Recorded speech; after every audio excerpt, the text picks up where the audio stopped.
Hello friends, good morning everyone. एक बार फिर से स्वागत है आप सभी का ट्रिपल सी की इस क्लास में। और ये क्लास नंबर 9th है। जैसा कि आप सभी को पता है कि ट्रिपल सी सितंबर और अक्टूबर परीक्षा को ध्यान में रखते हुए बहुत ही महत्वपूर्ण क्लासें चलती हैं। रोज़ सुबह 7 बजे होती हैं, तो इसलिए आप जो है रोज़ सुबह 7 बजे आने का प्रयास करें। तो आपकी कोशिश होनी चाहिए कि आप 7 बजे ही क्लास देखें और रोज़ सुबह राइट टाइम पर आपकी क्लास स्टार्ट हो, यानी करेक्ट 7 बजे आपकी क्लास स्टार्ट हो जाती है। तो आप जो है क्लास को ज़्यादा से ज़्यादा लोगों के पास शेयर किया करिए।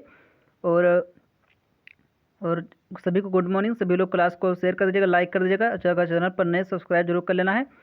तो आज की क्लास में पढ़ेंगे टॉप 20 क्वेश्चन, यानी टॉप 20 क्वेश्चन जो कि मोस्ट इंपॉर्टेंट सिलेक्टेड क्वेश्चन हैं, यानी प्रीवियस ईयर क्वेश्चन पर बेस्ड क्वेश्चन हैं, क्योंकि आपका एग्जाम शुरू आने वाला है बहुत जल्द ही। तो आपको इसमें प्रैक्टिस की बहुत ज़्यादा ज़रूरत है, यानी प्रैक्टिस आपको दबा के करना है।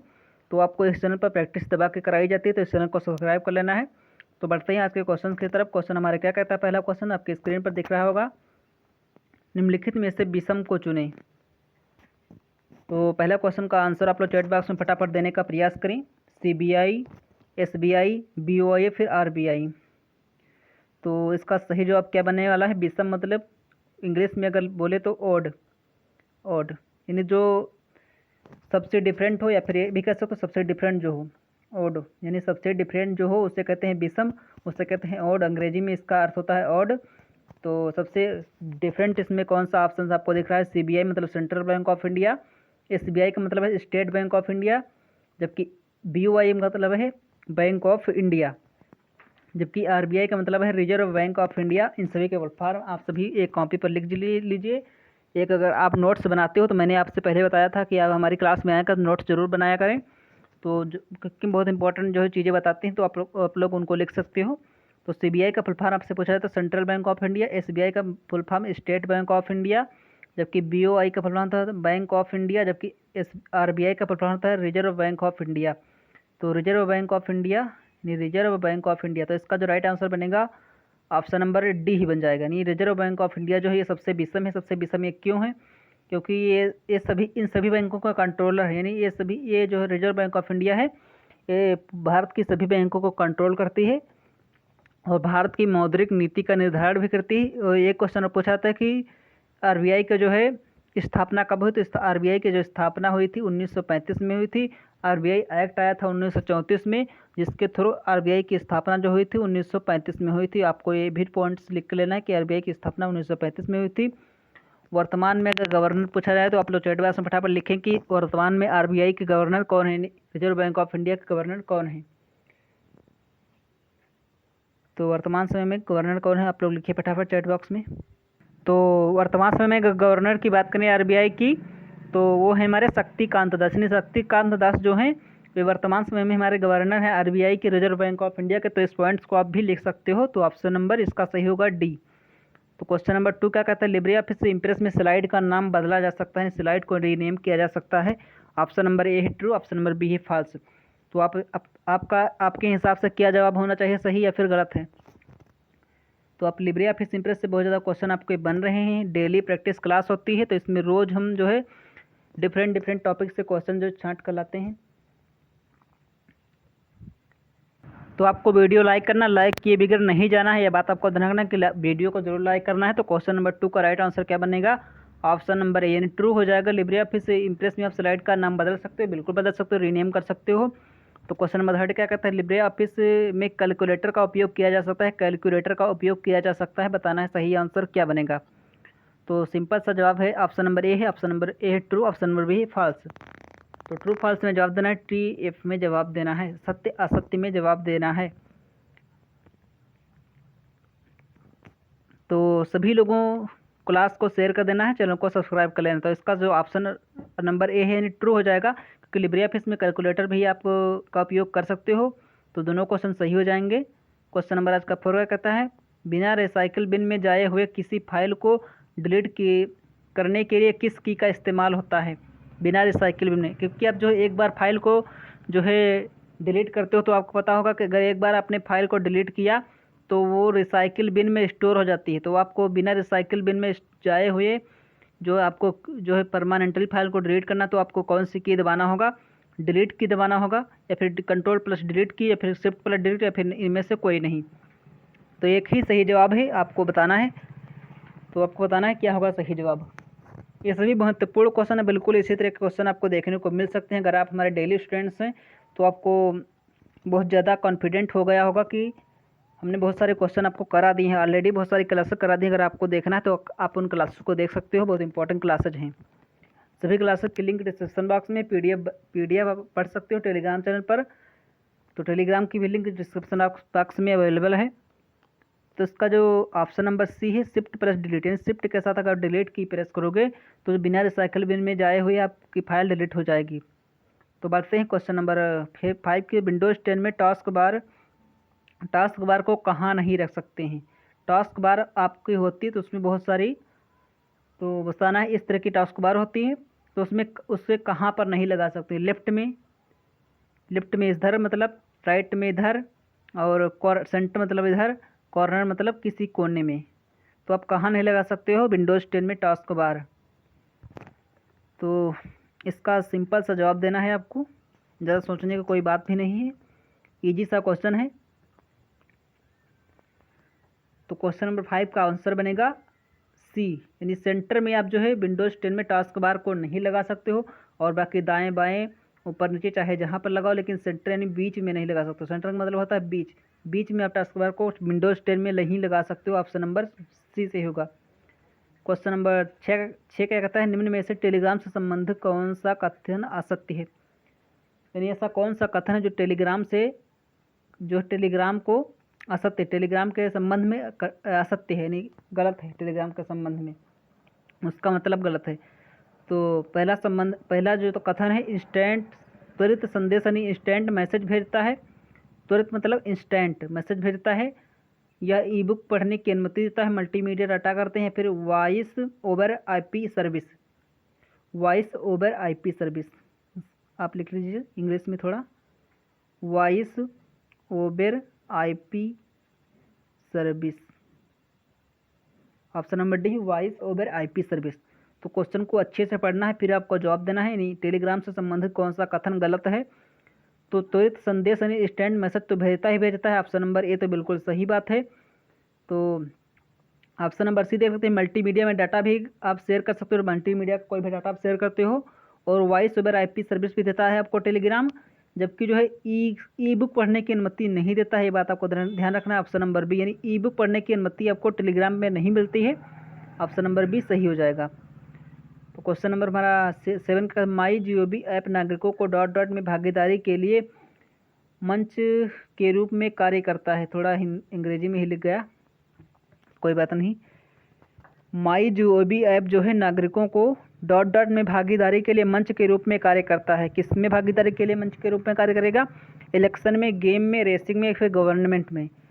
सीधा सा बताना है कि जो माई जीओवी ऐप है उसका संबंध किससे है। माई जीओवी जो ऐप है उसका संबंध किससे है, सीधा सा फंडा है, घुमा दिया गया है थोड़ा क्वेश्चन को।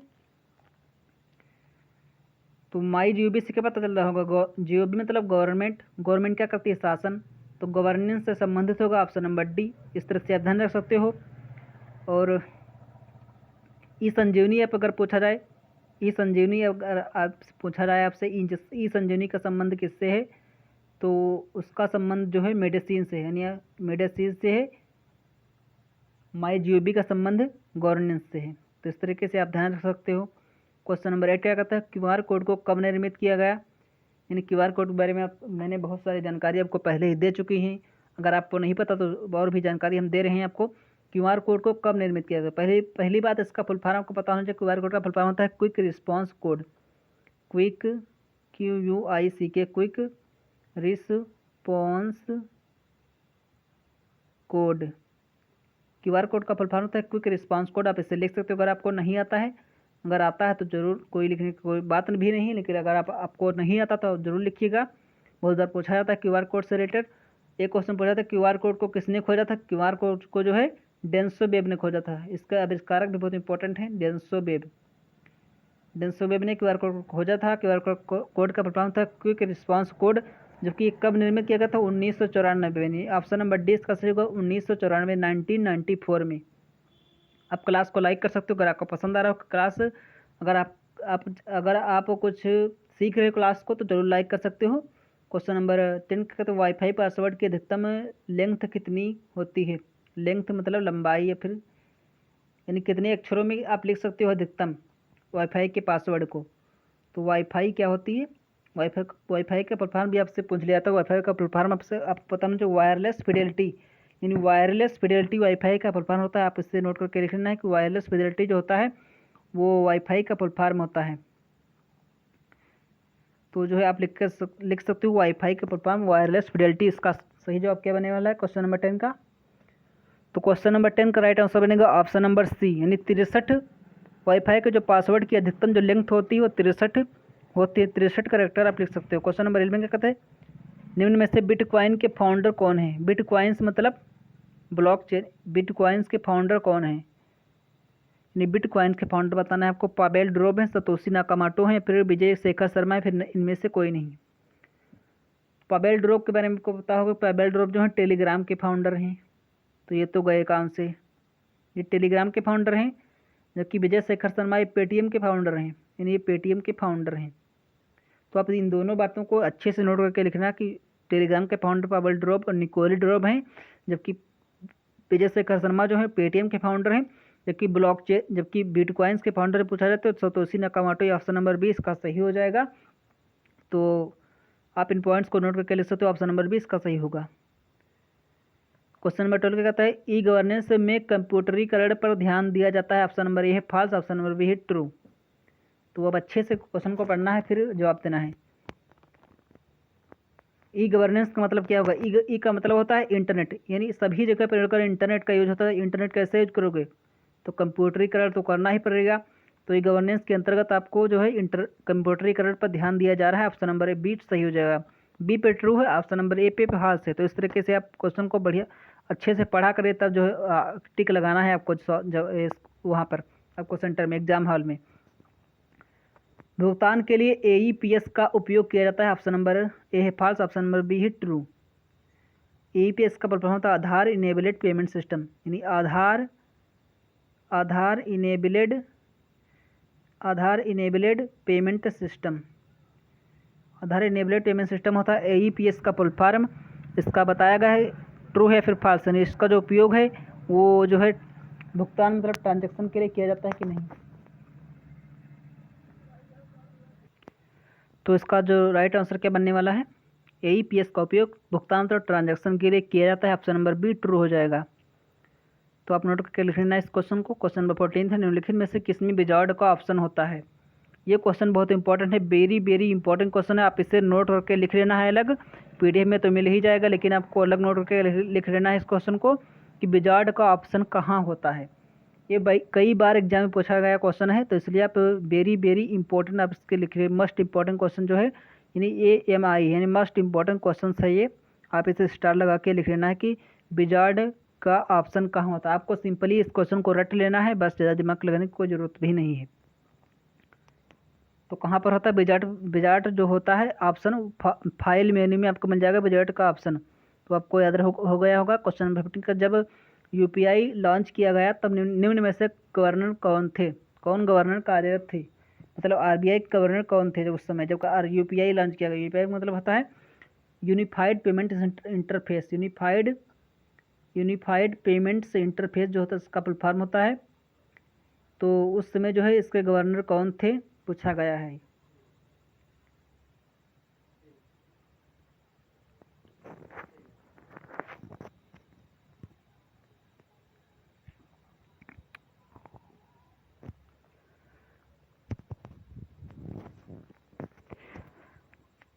मतलब जो यूपीआई ऐप जो लॉन्च किया गया तो उस समय गवर्नर आरबीआई के कौन थे, तो उस समय आरबीआई के गवर्नर थे रघुराम जी राजन। ये रघुराम राजन थे, ऑप्शन नंबर सी। वर्तमान समय में कौन है, वर्तमान समय की अगर बात करें प्रेजेंट टाइम में तो है शक्तिकांत दास। ये बात आपको लिख लेना है, पहले भी हमने बता दिया आपको। क्वेश्चन नंबर 16 क्या कहता है, ईमेल लिखने के बाद उसे भेजने के लिए किस बटन का उपयोग करोगे। तो रिप्लाई, सेंड, फॉरवर्ड, फिर डिलीट। अगर आपको लिख लिया, आपने ईमेल लिख लिया तो उसे आप करो भेजना है तो सेंड पर ही क्लिक करोगे, ऑप्शन नंबर बी सही हो जाएगा। क्वेश्चन नंबर 17 का कहता है, निम्नलिखित में से किस प्रकार की भाषा का प्रयोग कंप्यूटर में नहीं किया जाता है। तो सिंपल सा जवाब देना है high level language, low level language, middle level language, फिर इनमें से कोई नहीं। हाई लेवल लैंग्वेज मतलब होता है एच एल मतलब उच्च स्तरीय भाषा। लो लेवल लैंग्वेज का मतलब होता है एल एल मतलब लो मतलब निम्न स्तरीय भाषा। मिडिल लेवल लैंग्वेज का मतलब होता है मध्य स्तरीय भाषा। तो ऑप्शन नंबर सी जो है मध्य स्तरीय भाषा का यूज नहीं होता कंप्यूटर में, और बाकी लो लेवल हाई लेवल दोनों का यूज होता है। क्वेश्चन नंबर आज का 18 का है फेसबुक में अधिकतम कितने फ्रेंड हो सकते हैं? 1000, 3000, 25 या फिर 5000। तो आपको जो फेसबुक में जो फ्रेंड हो सकते हैं अधिकतम 5000 हो सकते हैं। ऑप्शन नंबर डी इसका सही होगा। क्वेश्चन नंबर 19 का तो ईमेल के पासवर्ड को बदला जा सकता है। ऑप्शन नंबर ए सही है, ऑप्शन नंबर बी गलत है। तो इसका जवाब आपको देना है। ये क्वेश्चन हमने पहले भी करा दिया है तो कोई बात नहीं। तो ईमेल के पासवर्ड को बदला जा सकता है, ऑप्शन नंबर ये बिल्कुल सही बात है, आप बदल सकते हो ईमेल के पासवर्ड को। क्वेश्चन नंबर 20 का किसी कंप्यूटर को हैक करना दंडनीय अपराध है, ट्रू या फिर फॉल्स है? तो इसका जो जवाब है आपको ऑफलाइन कमेंट बॉक्स में देना है, यानी ऑफलाइन कमेंट बॉक्स में इसका जवाब देना है। यानी किसी कंप्यूटर को हैक करना दंडनीय अपराध है, इसका जो ऑफलाइन कमेंट बॉक्स में इसका जवाब देना। होमवर्क के लिए क्वेश्चन है। तो मिलेंगे नेक्स्ट वीडियो में। अगर आपको क्लास पसंद आई तो लाइक जरूर करना है, चैनल को सब्सक्राइब कर लेना है, वीडियो को कर देना है लाइक एंड शेयर। तो मिलेंगे नेक्स्ट वीडियो में। आपका साथ बनाए रखने के लिए धन्यवाद। बाय बाय, जय हिंद।